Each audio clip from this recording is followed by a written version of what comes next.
পৃথিবীতে এমন অনেক দেশ আছে যেখানে ধর্ম পালন নিষিদ্ধ, সেখানে ইন্টারনেটও নেই। উদাহরণত উত্তর কোরিয়া। এখন প্রশ্ন হলো, সেখানে যাদের কাছে ইসলামের দাওয়াতই পৌঁছেনি তাদের অবস্থান কোথায় হবে পরকালে? কোনো ব্যক্তি, কোনো সমাজের মানুষের কাছে যদি ইসলামের কোনো দাওয়াত না যায়, তাহলে কিয়ামতের ময়দানে তাদের কোনো হিসাব নাই, শুধু একটা হিসাব হবে।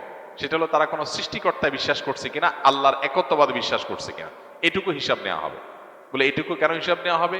কারণ এটুকু বোঝার জন্য কোনো দাওয়াতের প্রয়োজন নেই, মানুষের বিবেক যথেষ্ট। মানুষের বিবেক তার সৃষ্টিকর্তার খোঁজ করার জন্য যথেষ্ট।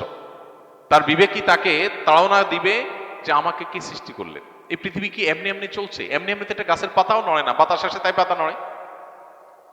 বাতাস ছাড়া কি পাতা নড়ে? কেউ না নাড়ালে কি পাতা নড়ে? একটা পাতা যদি এমনি এমনি না নড়ে, তো পৃথিবীর এই মহাসৃষ্টির সবকিছু চলছে কোনো ক্রিয়েটর ছাড়া।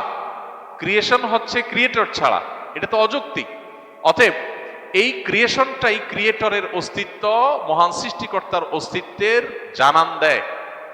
এই কথা বোঝার জন্য, আল্লাহর অস্তিত্ব এবং একত্ববাদে বিশ্বাসী হওয়ার জন্য কোনো নবী রাসূলের দাওয়াতের প্রয়োজন নাই, মানুষের কমন সেন্স যথেষ্ট। এতটুকু বিশ্বাস যদি ধারণ করে, বাস তারা আখিরাতে নাজাত পেয়ে যাবে, তাদের আর কিছু লাগবে না।